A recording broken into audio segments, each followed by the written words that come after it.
ये कहानी है गांव बिजोरा की।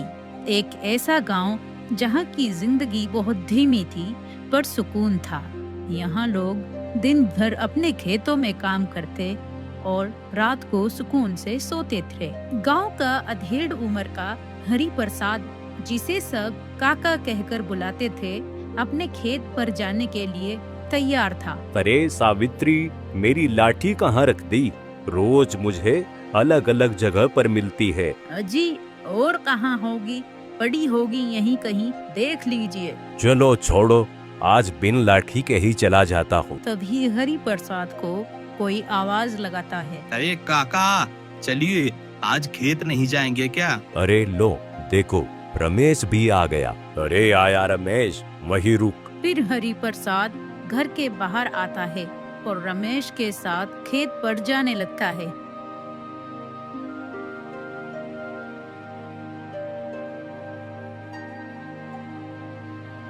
फिर खेत में आकर वो दोनों काम करने लगते हैं।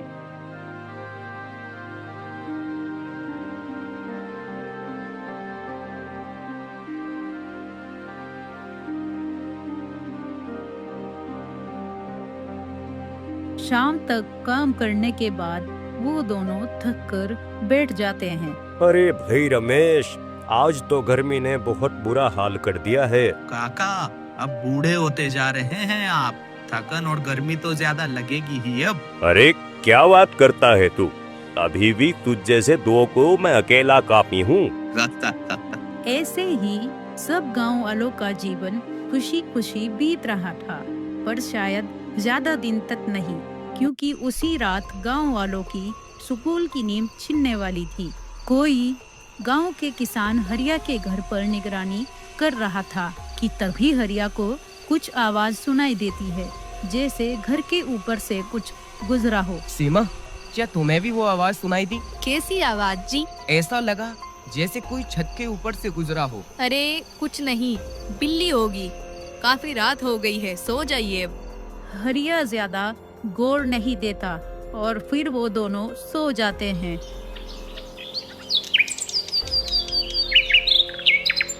अगली सुबह होती है तो हरिया का पड़ोसी किशन जोर जोर से रो रहा होता है। हे राम, मैं तो लुट गया। मेरी साल भर की मेहनत के पैसे कोई चुरा कर ले गया। किशन को रोता हुआ देख हरिया उसके पास आकर पूछता है। क्या हुआ किशन भाई, रो क्यों रहे हो? क्या बताऊं हरिया भाई, कल ही बाजार से फसल बेच कर आया था। फसल के सारी जमा पूंजी चुरा कर ले गया कोई। अरे नहीं, ये तो बहुत बुरा हुआ। मुझे रात ही शक हो रहा था, ना जाने कैसी अजीब सी आवाजें आ रही थी, कोई छत के ऊपर से घूम रहा हो जैसे। बिजोरा गांव में पहली बार चोरी हुई थी। वो गई बिना किसी हलचल और सबूत के। चलो किशन, मुखिया जी के पास चलते हैं, शायद कोई हल निकल जाए। फिर हरिया किशन को लेकर मुखिया के घर की ओर चल देता है।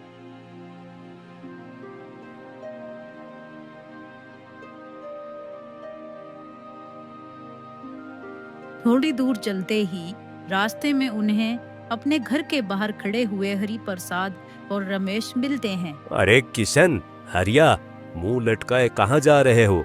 क्या हुआ? मुखिया जी के पास जा रहे हैं काका। क्यों, क्या हुआ? कुछ बात है क्या? वो दोनों पूरी बात हरि प्रसाद को बताते हैं। क्या कहा? हमारे गांव बिजोरा में चोरी? पर ऐसा कैसे हो सकता है? ये तो बहुत गंभीर मामला है।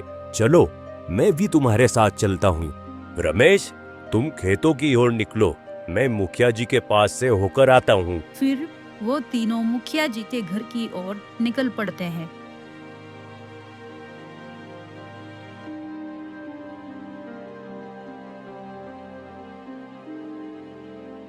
अरे रामदीन, उस मुकेश की जमीन का क्या रहा? कुछ ही नहीं मुखिया जी, कहता है अभी बेचने का मन नहीं है। बस ध्यान रहे, जब भी उसका मन हो वो जमीन हमारे पास ही आए। तभी हरिया किशन और हरि प्रसाद मुखिया के दरवाजे पर पहुंचते हैं। राम राम मुखिया जी, बड़ी परेशानी लेकर आए हैं। क्या परेशानी हरिया, क्या हुआ? मुखिया जी, मेरे घर में रात चोरी हो गई। मेरी फसल की सारी कमाई, सब कुछ 1 रुपया भी नहीं छोड़ा किसी ने। क्या कहा? हमारे गांव में चोरी? जी मुखिया जी, और हरिया को रात में कुछ अजीब आवाज भी सुनाई दी थी, जैसे कोई चीज छत के ऊपर से गुजरी हो। धीरे धीरे सब गांव वाले एक जगह पर इकट्ठा होने लगते हैं और सब इस तरह की अजीब तरीके की चोरी को देखकर हैरान थे। कोई कहता है कि हमारे गांव में चोर कैसे घुस आए, तो कोई बोलता है ये तो कोई जादू टोटका लग रहा है। ऐसा चोर तो हमने कभी नहीं देखा। ना पाँव के निशान, ना दरवाजा टूटा और ना उसे किसी कुत्ते ने भौंका। मुझे तो लगता है कोई ऊपर से उड़कर आया है। मजाक मत उड़ाओ, कुछ तो गड़बड़ है। आज रात सब लोग पहरा देंगे गांव में। रात आती है तो सब गांव वाले अपने अपने घरों के बाहर पहरे पर खड़े हो जाते हैं।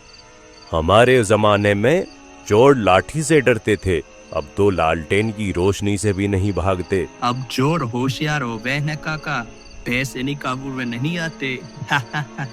हंसी मजाक बंद करो, सब लोग पहरे पर ध्यान दो। काका, मैं और किशन पूरब के खेतों की ओर निगरानी करेंगे। ठीक है, मैं कुएं के पास देखभाल करूंगा। सब लोग अलग अलग जगह पर पहरा देते हैं।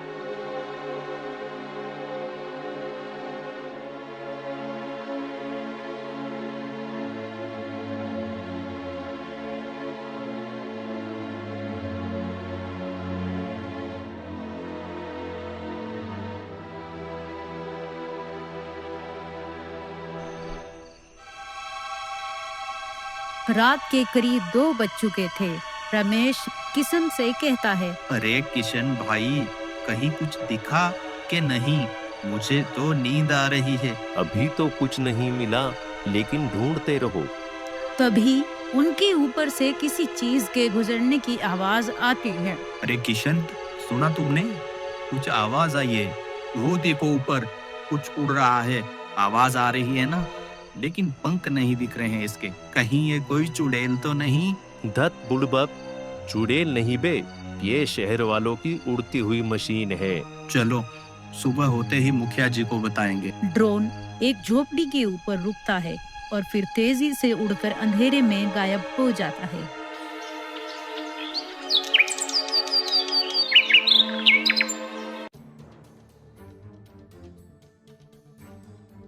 सुबह होती है तो रमेश और किशन भागते हुए मुखिया जी के घर पर आते हैं। अरे क्या हुआ, क्यों भागे आ रहे हो? मुखिया जी, वो हमने देखा, वो उड़ता हुआ कुछ था। कोई परिंदा नहीं, कोई मशीन जैसा यंत्र था। अरे कहना क्या चाहते हो, साफ साफ बोलो। पता नहीं, अंधेरे के कारण ज्यादा दिख नहीं सका, पर बिना पंख के उड़ता है और सीधा एक झोपड़ी के ऊपर रुका और फिर अचानक से गायब हो गया। तो ये बात है। शायद कोई उस यंत्र से गांव पर निगरानी करता है और चोरी भी कोई इंसान ही करता है। पर गांव में ऐसा यंत्र कौन लाएगा? ये कोई गांव वाले का काम तो नहीं लगता। इसका मतलब कोई बाहरी है और पढ़ा लिखा, जिसे तकनीक की समझ हो। जी मुखिया जी। हाँ चलो, इसका कुछ तो हल निकालना ही पड़ेगा।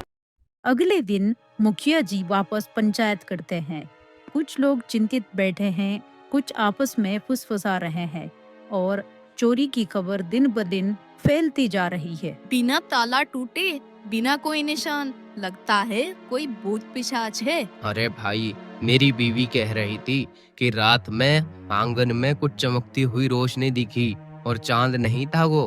कुछ तो गड़बड़ है, पर समझ नहीं आ रहा है कि कौन, कैसे और कब करता है ये सब। कोई ना कोई चालाक है।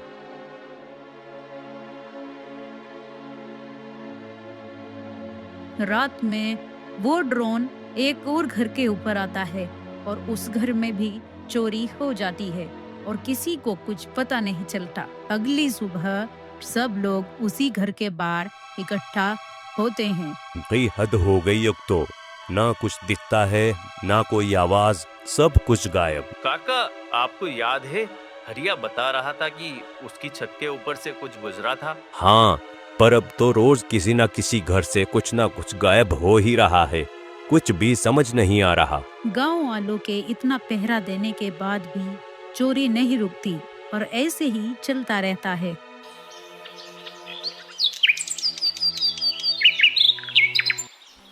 फिर अगले दिन गांव में एक बैलगाड़ी आती है।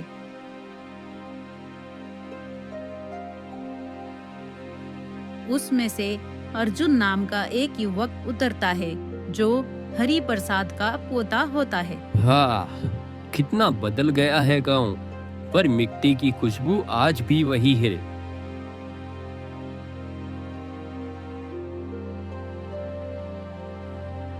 काका, अरे अर्जुन, तू यूं अचानक? बस यूं ही मन किया और कॉलेज की छुट्टियां भी थी तो सोचा आप दोनों से मिलाऊं। अरे बेटा, आने से पहले बता देता तो तेरे लिए कुछ अच्छा सा बना कर रख लेती। कोई बात नहीं काकी, आपके हाथ की रोटी और अचार अब बैठकर आराम से खाऊंगा। अरे सुन अर्जुन, गांव में बड़ी गड़बड़ है आजकल। कोई चोरी कर रहा है, वो भी इस तरह कि कोई कुछ समझ नहीं पा रहा है। चोरी? और कोई कुछ देख भी नहीं पाया? कुछ लोग कहते हैं हवा में उड़ती हुई रोशनी दिखती है, जैसे कोई यंत्र। अब हम तो ठहरे गांव के सीधे साधे लोग ये सब कहाँ समझते हैं। रात हो जाती है और अर्जुन घर के बाहर खड़ा हुआ कुछ सोच रहा था कि तभी वो ड्रोन उड़ता हुआ जंगल की ओर जाता है। अर्जुन देख लेता है कि वो ड्रोन जंगल की ओर जा रहा है और फिर तुरंत भागकर रमेश और किशन को बुलाकर लाता है।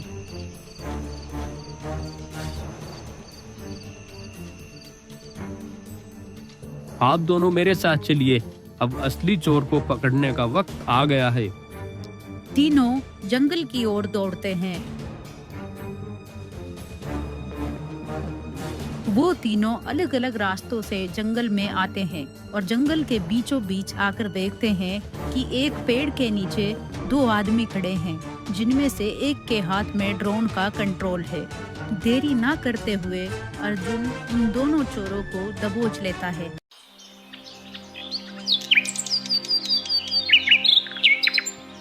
उन दोनों के पकड़े जाने के बाद गांव में अगली सुबह पंचायत होती है। अच्छा, तो ये थी असली चाल। एक ने ड्रोन से निगरानी की और दूसरा चुपचाप जाकर चोरी करता रहा। अरे भाई, पहले तो लाठी और लालटेन ही काफी थे, अब मोबाइल और इंटरनेट भी रखने पड़ेंगे क्या? थोड़ा टेक्नोलॉजी तो सीखना पड़ेगा दद्दू, मैं आपको सब सिखा दूंगा। हाँ हरि प्रसाद जी, अब लाठी से नहीं वाईफाई से चौकसी करनी होगी।